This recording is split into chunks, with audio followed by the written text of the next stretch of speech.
Good afternoon. How are you? I'm okay. Mr. Thabo Maupa again on security training. Today, as I promised, I'm going to present Module 7, Grade C, titled Fire Prevention and Protection. Yeah, you heard that right. Fire Prevention and Protection. This module is coming from, it started in module 10, Grade E, which was titled Correct Use of a Fire Extinguisher, where we learned about how the various types of extinguishers and how to use it, safety precautions before using a fire extinguisher, as well as safety precautions when using a fire extinguisher, the do's and don'ts, what you should do and what you shouldn't do when you fight a fire. That was in Grade E. That was the introduction of this module.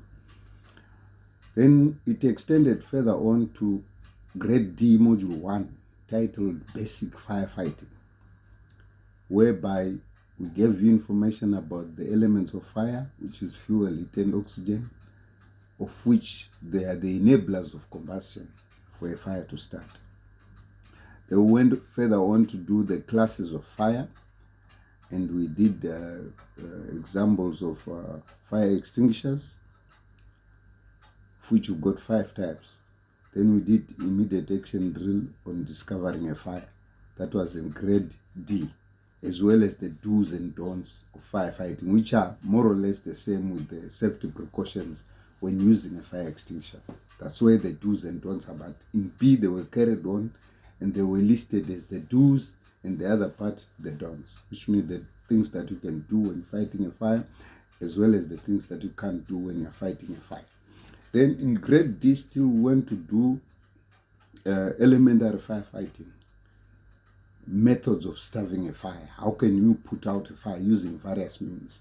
That was Grade D. Now at Grade C, it's coming now titled Fire Prevention and Protection, which simply means to say you are being trained to be alert on how to prevent fires in the workplace. The precautions that you must take, the measures that you must put in place to prevent the occurrence of fires.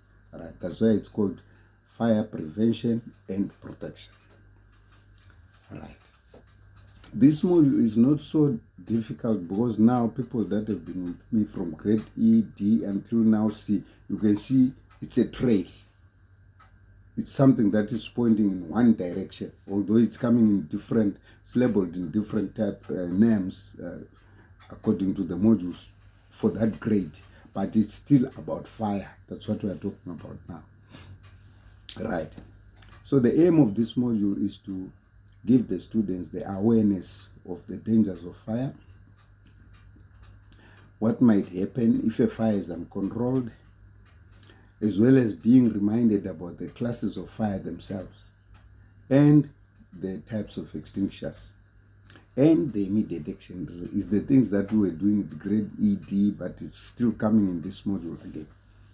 Right, that is the aim of this module. The objective, though, is for the security officer to be well equipped in firefighting and to be able to understand what causes a fire, to be able to understand the 5 types classes of fire, because it's different, and then how to deal with each and every one of them using the right type of extinguisher for that type of fire.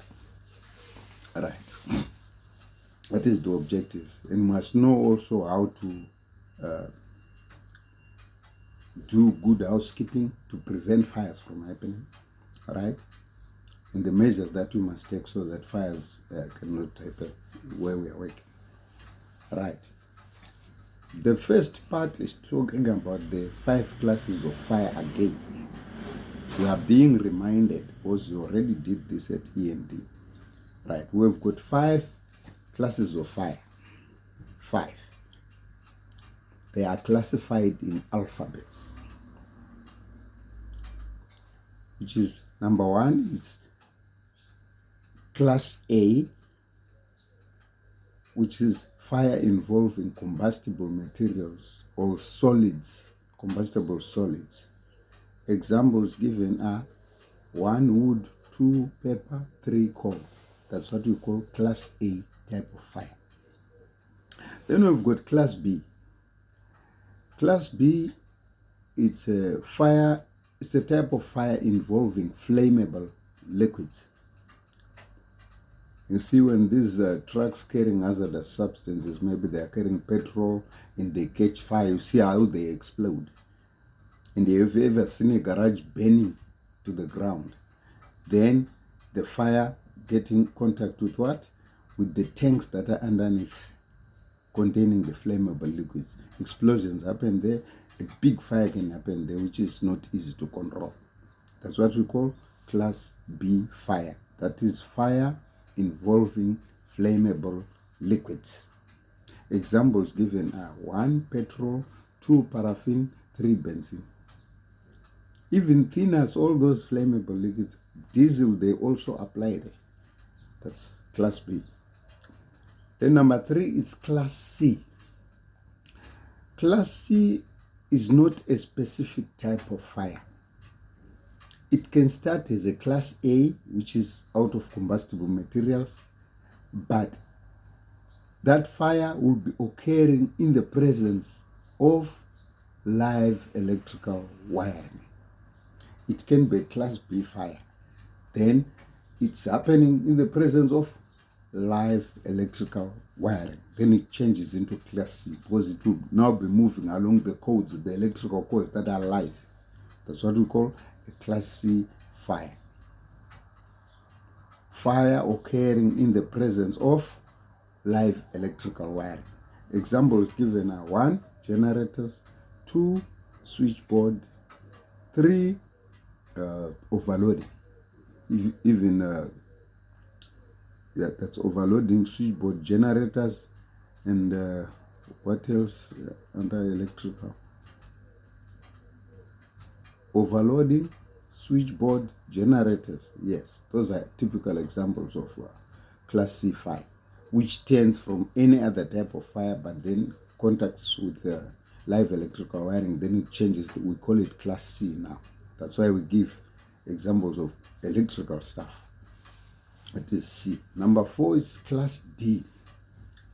That is fire which is interconnected to metals. It can also start as any fire, then it gets onto metals, and then the metals react and add more fuel to that fire. So examples that are given here are sodium, magnesium, potassium. Even zinc, aluminum, they also fit in there. Right. Then we've got number 5, which is the last one, which is class E. Class E fire is fire involving flammable gases.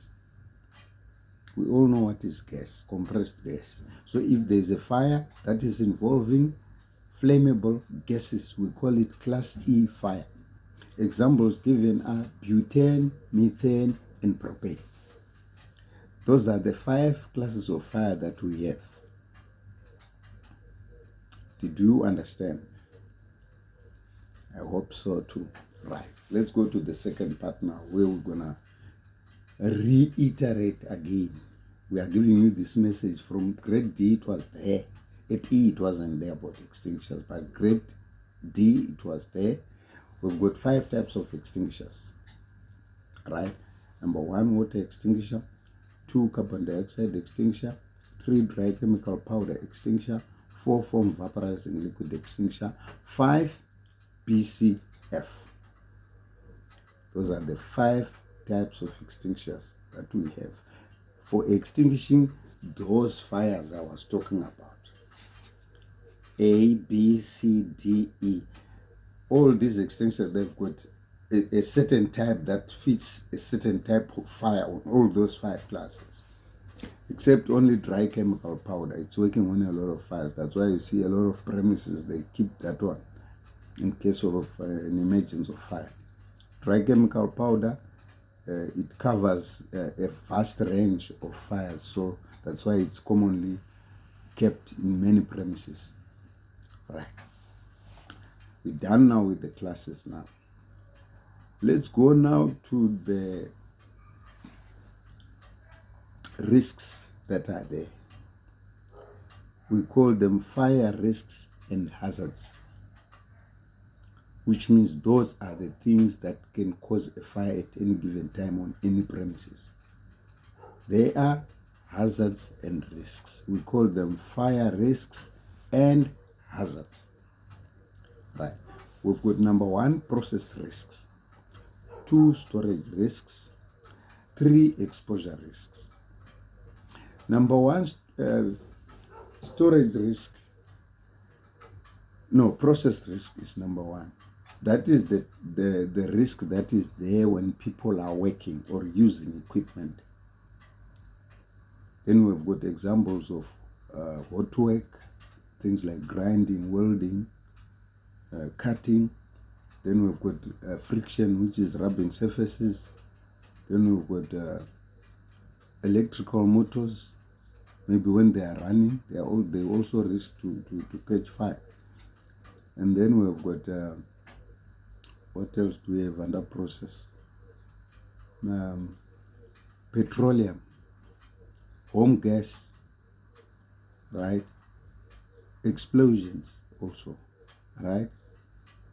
Those are what we call process risks that happen. Those are the risks when people are working using whatever, electricity or whatever. Then there's a risk that there can be fire in that environment.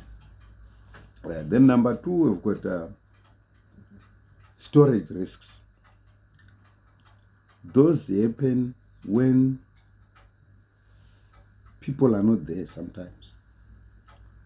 So maybe hazardous substances is stored in a certain area of that premise.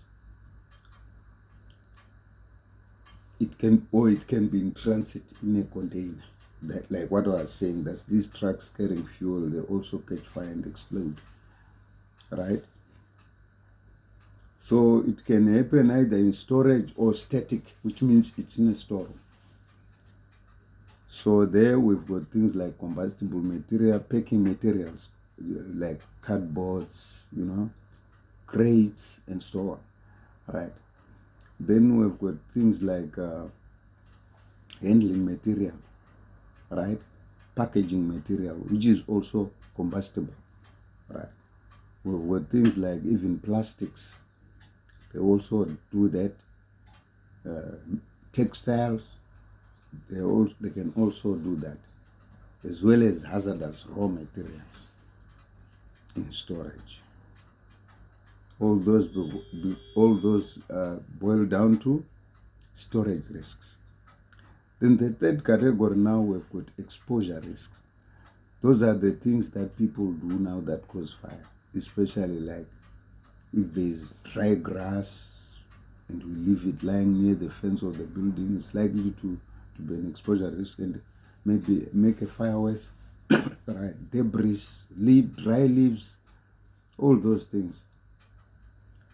Then we've got careless smoking habits. People who smoke, then they don't even put out this thing on the cigarette, the fire that is there, and just throw it carelessly like that. Maybe it's going to dry grass or paper, or then it can become a fire. Understand? Thoughtless disposal of matches. I've used matches, then I throw it still with the flame. Then it flies there, the flame don't go out. It meets dry grass or paper, and then the fire can also start like that. Then we've got risks and dangers of smoking areas. That's why they must be well located, far from hazards, because it can also cause a big fire, that one. Then we've got unauthorized fires. People just make a fire out randomly, just like that, out of nowhere. All those things can cause that. That's what we call exposure risks. Right. So now we go back now to the immediate action drill on discovering a fire. The same one we did grade E module 10, we did it grade D module 1. It's still the same, it doesn't change. That is the immediate action drill on discovering a fire, which is number 1, sound alarm. 2, report fire by radio or telephone. 3, try to extinguish the fire using the right type of extinguisher. 4, assist with evacuation. 5, help the injured. 6, control the area from a security viewpoint, which means safeguard the area. people are likely to come and maybe steal also when there is a fire. That is what you do when you discover a fire. That is the immediate action drill on discovering a fire. 1, sound alarm. 2, report fire by telephone or radio. Number 3, try to extinguish the fire using the right type of extinguisher. Number 4, assist with evacuation of personnel. Number 5, help the injured. 6, control the area from a security viewpoint, which means safeguard the area. And then when the fire brigade arrives, assist them by opening and clearing paths for them so that they won't have hurdles going to fight the fire. After that, you show them the source of the fire. That is what you do when you discover a fire. Right. Let's go now to the things that are likely to happen if you use the wrong type of extinguisher. Number 1, serious injury or death. Because that cylinder is also like a bomb. I think you have watched some movies which depict or show extinguishers being used as bombs. You understand? So if you use the wrong type of extinguisher on a fire, either it can result in serious injury or even death. Number 2, it can assist the spread of fire. It can make it worse. It can intensify the fire. Number 3, it might not have any effect at all. That is what happens when you use the wrong type of extinguisher on a particular type of fire. Right. Then we go now to the resultant loss to a company if there is an uncontrolled fire. Right. Number 1, we can have injuries. We can have deaths. Lives are lost if we fail to control a fire. Number 2, damage to property. Right? Number 3, damage to material. Number 4, the company can shut down. A huge financial loss. Those are the things that happen when you fail to fight a fire. Right. Now we come to the housekeeping part now. As a prevention measure for keeping fires away. We mustn't have things like leaves, debris, plastics around our fence or near the building. We have to clean it up. Well, those are the things that can actually give more drive to a fire.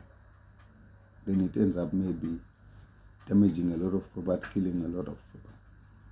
So these are what we call good housekeeping, which is done to prevent fires from occurring or from happening. The place must always be checked and make sure your extinguishers are working right. Good housekeeping, no overcrowding, nothing. Try to make sure that you don't have combustible materials, especially near the buildings or near the fences. That will help you a lot. Then we must also conduct fire drills to check readiness of the personnel, that if a fire happens, can they really handle it? You understand? Those drills, some people know about them. Even firefighters, they also do it maybe once, periodically, once after 3 months, 6 months, just to test their capability of handling a fire. They just make a fire and then fight it out. That's what they do. So it's a drill which ensures readiness in case there is such an emergency. That is all for today. Our module 7, grade C, which is titled Fire Prevention and Protection. All right. On progress test 3, you've got 3 questions there. Question 1, it says list 5 classes of fire and give 3 examples to each for 20 marks on the progress. All right. Of which your answers there are A, combustible materials, e.g. wood, pepper coal; B, flammable liquids, e.g. petrol, paraffin, benzene; C, electrical, e.g. generators, cable overloading; D, metal, e.g. sodium, magnesium, and potassium; E, flammable gases, e.g. butane, methane, and propane. Those are the answers to question 1. Right. Question 2, on the progress test, we haven't come to the final yet. For the final, I think it's only 1 question. Question 2, it says list 2 fire risks or hazards. Then number 1, process risk. 2, exposure risk. 3, storage risks. So you choose 2 only there. Or you can go down and take things like welding, grinding. They are still fire risks. You still pass. So those are the 2 they are looking for there. Then from there it goes, the question 3 now is saying, list the immediate action drill on discovering fire. Right? Which is 1, sound alarm. 2, report fire by radio or telephone. 3, try to extinguish the fire with the right type of extinguisher. 4, assist with evacuation. 5, help the injured. 6, assist fire brigade when they arrive. So that is all for today. Module 7, grade C, titled Fire Prevention and Protection. Thank you very much. I hope you learned a lot, and then we'll meet again tomorrow with the next video, which is our last module at grade C, module 8, written reports. Thank you very much. Have a good afternoon. God bless you.